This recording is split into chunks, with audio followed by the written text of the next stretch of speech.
శ్రీవారి కారం, శ్రీవారిని ప్రేమించే వారి కోసం. శ్రీవారి spices, chilli, turmeric, coriander powder. శ్రీవారి కారం, శ్రీవారిని ప్రేమించే వారి కోసం. నేనున్నది కంచెరపాలెం రాజీవ్ నగర్ కాలనీ. ఇది నేషనల్ హైవేకి కేవలం చాలా దగ్గరలో, అంటే ఇంచుమించుగా చెప్పాలంటే 100 నుంచి 150 అడుగులకు దూరంలోనే ఇది ఉంది. ఎవరైనా సరే నేషనల్ హైవే నుంచి ఇలా ఈ రాజీవ్ నగర్ కాలనీకి వస్తే అలా పై వరకు, కొండపై వరకు వెళ్ళొచ్చు. లేదా ఇక్కడ పరిసర ప్రాంతాల్లో జీవిస్తున్న వాళ్ళు కూడా. ఎందుకు ఈ మాట చెప్తున్నానంటే, 2 గోడల మధ్యన చాలా చిన్న దారి, ఇది చిన్న సందు. ఇక్కడ ఒక పసికందుని ముక్కల కింద కోసి ఆ శరీర భాగాలన్నింటినీ కూడా డ్రైనేజీలో పడేశారు. ఎందుకంటే దీన్ని ఒక సీన్ రీకన్స్ట్రక్షన్లో చూస్తే గనక, అంటే ఒక వ్యక్తి నేషనల్ హైవే నుంచి, నేను వెళ్ళేటప్పుడు నేషనల్ హైవే ఎంత దూరంలో ఉందో దాన్ని చూపించే ప్రయత్నం చేస్తాను. ఇప్పుడు ఉన్నటువంటిది అంటే మనము ఇప్పటికే ఇక్కడ ఉన్నటువంటి శరీర భాగాలు ఏమేమి ఉన్నాయనేది మొత్తం చూపించే ప్రయత్నం అయితే చేసాం.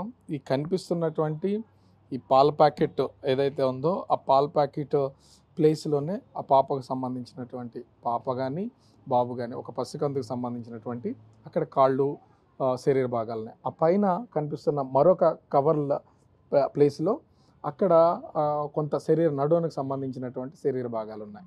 అదేవిధంగా ఇక్కడ కనిపిస్తున్నటువంటి ఈ ప్లేస్లో మరొక పాపకు సంబంధించినటువంటి, ఆ పసికందుకు సంబంధించినటువంటి శరీర భాగాల్లో ముఖ్యమైన చేతులు ఈ ప్లేస్లో పడి ఉన్నాయి. అదేవిధంగా నేను ఒక్కసారి, అంటే ఇక్కడ ఉన్నటువంటి ఈ శరీర భాగాలకు తోడు ఇక్కడ ఒక కవర్లో మిగిలిన కొన్ని భాగాలు ఉన్నాయి.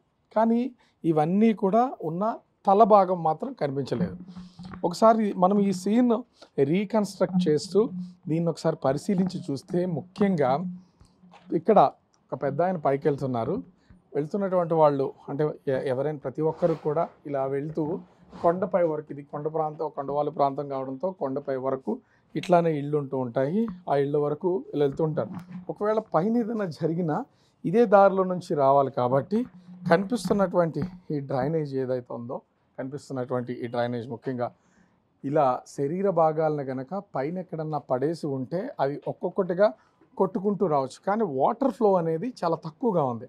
ఆ కనిపిస్తున్నటువంటి చెత్త చెదారం ఎప్పటి నుంచో ఉన్నది.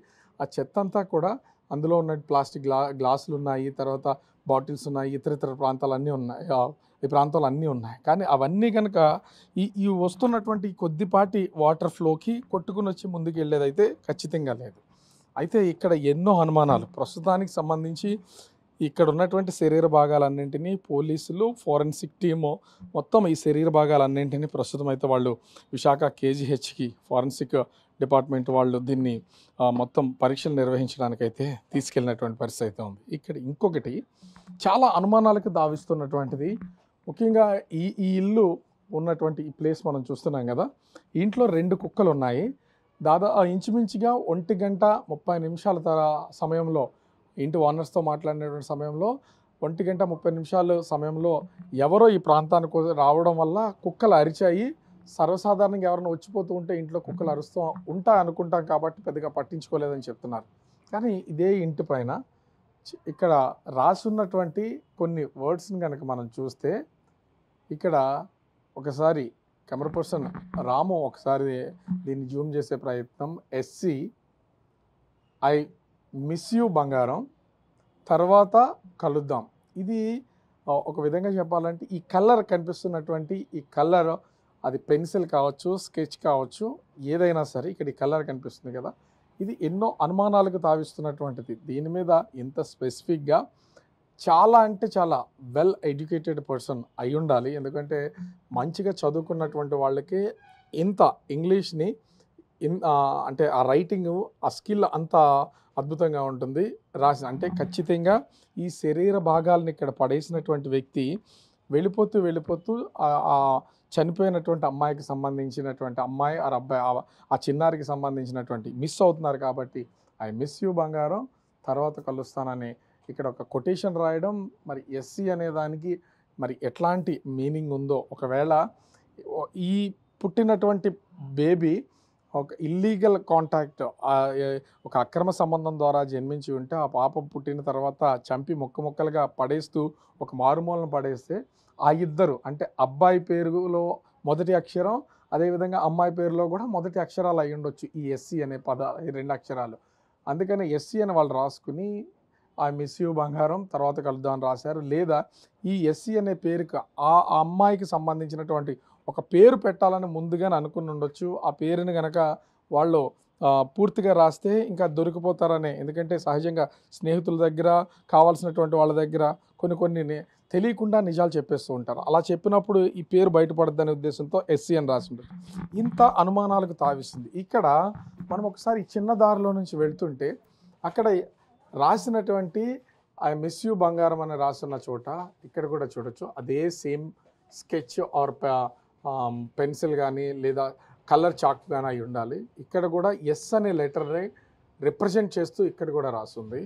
అంటే మనం ఇలా కొంచెం ముందుకు వస్తే ఇట్లా అంటే ఎన్నో అనుమానాలకు తావిస్తున్నటువంటిది. ఇక్కడ కూడా ఇదే రకమైనటువంటిది. అంటే వచ్చినటువంటి వ్యక్తి ఖచ్చితంగా ఇక్కడున్న ఈ కలర్ పెన్సిల్స్ ఏవో ఉన్నాయో అవి సరిగ్గా రాస్తున్నావా లేదా అనేది చెక్ చేయడం కోసం బహుశా ఒక టెస్ట్ అయితే చేసుకుని ఉండొచ్చు. మనకు కనిపిస్తుంది కదా, ఇప్పుడు నేను చిన్న సందులో నుంచి పై వరకు వెళ్ళాను. ఇక్కడ నిలబడి ఉంటే కనిపిస్తున్నటువంటిది ఇంచుమించుగా 100 అడుగుల దూరం కూడా ఉండదు. నేషనల్ హైవే, చాలా హెవీ వెహికల్స్ వెళ్తున్నటువంటిది. ఒకవేళ ఎవరన్నా బయట వ్యక్తి చంపేసి ఇళ్ల మధ్యన ఎక్కడన్నా డ్రైనేజీలో పడేస్తే ఎవరికి తెలియదు, మన మీదకి రాదనే ఉద్దేశంతో బహుశా ఇక్కడ ఏమన్నా చేసి ఉండొచ్చు. లేదా పైనుంచి ఎవరన్నా కొందరు వ్యక్తులు వాళ్ళకి సంబంధించినటువంటి అక్రమ సంబంధం ద్వారా పుట్టినటువంటి పిల్లలు ఎవరైనా ఉంటే వాళ్ళని ఎందుకు మనకు అడ్డుగా ఉన్నారని హత్య చేసి ఈ విధంగా ముక్కలుగా నరికి తీసుకొచ్చి ఈ జనాల్లో అంటే జనావాసాల మధ్యన పడేసి ఉండొచ్చు. బహుశా కారణం ఏదైనా కానీ పోలీసులు అయితే ఇన్వెస్టిగేషన్ అయితే స్టార్ట్ చేశారు. మనం రీకన్స్ట్రక్ట్ చేస్తే మనకు అర్థమైనటువంటి కొన్ని ప్లేసెస్, అక్కడ ఉన్నటువంటి ఆ స్కెచ్ మార్క్స్, ఆ రాసినటువంటి వాటిని, ఆ రైటింగ్ అన్నీ కూడా చాలా మ్యాచ్ అవుతున్నాయి. ఖచ్చితంగా పోలీసులు అయితే ఇప్పటికే ఫారెన్సిక్ టీంతో మొత్తం ఇక్కడ ఉన్న శరీర భాగాలన్నింటినీ కూడా పరిశీలన నిమిత్తం అయితే తీసుకెళ్లారు. మరోపక్క క్లూస్ టీమ్స్ ఇక్కడ ఉన్నటువంటి ఆధారాలను సేకరించడంతో పాటుగా అంగన్వాడీ ఆశా వర్కర్స్, ఎందుకంటే ఎవరెవరు గర్భవతులుగా ఉన్నారు, ఎవరెవరు నెలలు నిండినాయి, ఎప్పుడు వాళ్ళు ప్రసవం జరిగే అవకాశం ఉంది, ఇవన్నీ పోలీస్ అంగన్వాడీ ఆశా వర్కర్లు తెలిసే అవకాశం ఉంది. వాళ్ళ డేటా మొత్తం అంతా కూడా తీస్తున్నారు. ఒకవేళ ఎవరికైనా సరే ప్రసవం జరిగి వాళ్ళ దగ్గర పిల్లలు లేకపోయినా, ఎందుకంటే హాస్పిటల్లో ఖచ్చితంగా ప్రసవాలు అనేవి జరుగుతాయి. ఇల్లీగల్గా పుట్టినటువంటి వాళ్ళు కొంత వాళ్ళ జాగ్రత్త తీసుకోకుండా ఈ జన్మించి ఉంటే కనుక వాళ్ళు చంపేయాలనుకున్నారు, ముందుగానే ప్లాన్ ప్రకారం అనుకున్నారు. కాబట్టి ఆ లెక్కలు ఉండవు, వాళ్ళ దగ్గర బేబీ ఉండదు. ఆ బేబీ లేని వాళ్ళని ఎవరనేది ఖచ్చితంగా ఐడెంటిఫై చేసే అవకాశం అయితే ఉంది. పోలీసులు ఈ కేసుని చాలా సీరియస్గా తీసుకున్నారు. ఎందుకంటే ఒకవేళ పురిట్లోనే చనిపోతే మొత్తం మృతదేహాన్ని, చిన్న బేబీ మృతదేహం కాబట్టి డ్రైనేజీలో పడేస్తూ ఉంటారు. ఇష్టం లేకపోతే పిల్లల్ని ఎక్కడ వదిలేస్తుంటారు. కానీ ఈ విధంగా ముక్కలుగా నరికి శరీర భాగాలను ఒక్కొక్క చోట పడేయాల్సినటువంటి అవసరం లేదు. దీన్ని విశాఖ పోలీసులు కూడా చాలా సీరియస్గా తీసుకుని దర్యాప్తు చేస్తున్నటువంటి పరిస్థితి అవుతుంది. మరి సాయంత్రం లోపు అసలు ఈ కేసుకు సంబంధించి ఏం తేలుస్తారు ఏంటనేది మాత్రం వేచి చూడాల్సినటువంటి పరిస్థితి కనిపిస్తోంది. కెమెరామెన్ రాముతో రాజు, బిగ్ టీవీ, విశాఖపట్నం.